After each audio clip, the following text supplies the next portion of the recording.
Hi, എല്ലാവർക്കും നമസ്കാരം. Dine മാജിക്കിൻ്റെ മറ്റൊരു എപ്പിസോഡിലേക്ക് എല്ലാവർക്കും സ്വാഗതം. ഞാൻ ഇന്നിവിടെ ചെയ്യുന്നത് കായ ബജിയാണ്. വളരെ ഈസി ആയിട്ടുള്ള മെത്തേഡാണ് ഇവിടെ കാണിക്കുന്നത്.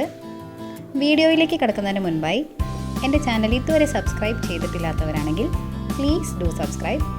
വീഡിയോസ് എല്ലാം ഇഷ്ടപ്പെടുകയാണെങ്കിൽ ലൈക്ക് ചെയ്യാനും ഷെയർ ചെയ്യാനും മറക്കരുതേ. അപ്പോൾ നമുക്ക് ബജി എങ്ങനെ വളരെ ഈസി ആയിട്ട് ചെയ്യാമെന്ന് നോക്കാം. അതിനായി ഇവിടെ ഞാൻ 2 ഇടത്തരം കായയാണ് എടുത്തു വെച്ചിരിക്കുന്നത്. അത് ഞാൻ വളരെ തിന്നായിട്ട് സ്ലൈസ് ചെയ്ത് വെച്ചിരിക്കുന്നതാണിത്. സ്ലൈസ് ചെയ്തതിന് ശേഷം ഒരല്പം ഉപ്പിട്ട വെള്ളത്തിലാണ് ഞാനിത് സോക്ക് ചെയ്ത് വെച്ചിരിക്കുന്നത്. കായയുടെ ആ ഒരു കളറ് നഷ്ടപ്പെടാതിരിക്കാനായിട്ടാണ് ഇങ്ങനെ ചെയ്തിരിക്കുന്നത്. വളരെ തിന്നായിട്ട് സ്ലൈസ് ചെയ്യാനായിട്ട് എപ്പോഴും ശ്രദ്ധിക്കണം. എങ്കിൽ മാത്രമേ ആ കായയുടെ വേവ് കറക്റ്റായിട്ട് വരുള്ളൂ ബജിയിൽ. ഇനി നമുക്കിതിലോട്ട് നല്ലൊരു ബാറ്റർ തയ്യാറാക്കിയെടുക്കാം. അതിനായിട്ട് 1.5 കപ്പ് കടലമാവാണ് ഞാൻ എടുത്തിരിക്കുന്നത്. അതിലേക്ക് 2 ടേബിൾ സ്പൂൺ അരിപ്പൊടി ആഡ് ചെയ്ത് കൊടുക്കുകയാണ്. ബജിക്ക് നല്ലൊരു ക്രിസ്പിനെസ് കിട്ടാനായിട്ടാണ് ഇവിടെ അരിപ്പൊടി ആഡ് ചെയ്ത് കൊടുക്കുന്നത്. ഇനി നമുക്ക് ഇതിലോട്ട് ഒരു 1/2 ടീസ്പൂൺ മഞ്ഞൾപ്പൊടി ആഡ് ചെയ്ത് കൊടുക്കാം. അതിനുശേഷം ഒരു 2 നുള്ള് കായം പൊടി കൂടെ ആഡ് ചെയ്ത് കൊടുക്കുന്നുണ്ട്. അടുത്തതായിട്ട് നമുക്ക് 1 ടീസ്പൂൺ നല്ല എരിവുള്ള മുളക് പൊടി ആഡ് ചെയ്ത് കൊടുക്കാം. മുളക് പൊടിയുടെ അളവ് നിങ്ങളുടെ ഇഷ്ടത്തിനനുസരിച്ച് കൂട്ടുകയും കുറയ്ക്കുകയും ചെയ്യാം. ഞാനിവിടെ 1 ടീസ്പൂണാണ് എടുത്തിരിക്കുന്നത്. 1 ടീസ്പൂൺ മുളക് പൊടി. അടുത്തതായിട്ട് ഈ ബാറ്ററിലോട്ട് ആവശ്യമായിട്ടുള്ള ഉപ്പ് കൂടെ നമുക്കിതിലോട്ട് ചേർത്ത് കൊടുക്കാം.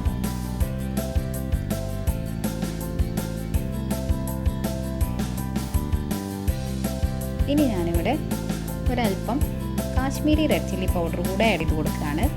ആ ബജിക്ക് നല്ലൊരു കളർ കിട്ടാനായിട്ടാണ് ഇവിടെ Kashmiri red chilli powder add ചെയ്യുന്നത്. ഇത് തികച്ചും ഓപ്ഷണൽ ആയിട്ടുള്ള ഒരു സ്റ്റെപ്പാണ്. ഇവിടെ ഞാൻ 1 ടീസ്പൂണോളം Kashmiri red chilli powder add ചെയ്ത് കൊടുക്കുകയാണ്. അതിനുശേഷം ഒരു ഫോർക്ക് ഉപയോഗിച്ച് ഈ പൗഡറുകളെല്ലാം നമുക്ക് നല്ലതുപോലെ ഒന്ന് മിക്സ് ചെയ്തെടുക്കാം. ബജിയുടെ ബാറ്റർ എപ്പോഴും കുറച്ച് തിക്കായിട്ടിരിക്കാനായിട്ട് ശ്രദ്ധിക്കണം. അതിന് വേണ്ടിയിട്ട് നമ്മൾ പാകത്തിന് വെള്ളം ആഡ് ചെയ്തതിന് കൊടുത്ത ശേഷം നമുക്ക് ബാറ്റർ നല്ലൊരു തിക്ക് കൺസിസ്റ്റൻസിയിൽ റെഡിയാക്കി എടുക്കാം. ഇതുപോലെ തിക്കായിട്ടുള്ള ഒരു കൺസിസ്റ്റൻസിയിലെത്തുമ്പോൾ നമ്മുടെ ബാറ്റർ തയ്യാറാണ്. ഈ ഒരു കൺസിസ്റ്റൻസി വേണം നമുക്കെപ്പോഴും ബാറ്റർ തയ്യാറാക്കിയെടുക്കാനായിട്ട്. ഇനി നമുക്ക് ബജി ഉണ്ടാക്കി തുടങ്ങാം. അതിനായിട്ട് ഒരു പാനിൽ ഓയിൽ ചൂടാക്കുകയാണ്. മീഡിയം ഫ്ലെയിമിലാണ് ഓയിൽ വെച്ചിരിക്കുന്നത്. അതിനുശേഷം നമ്മൾ ഓരോ കായയായിട്ട് ബാറ്ററിലോട്ട് ഡിപ്പ് ചെയ്തതിന് ശേഷം ഈ എണ്ണയിലേക്ക് ചേർത്ത് കൊടുക്കാം.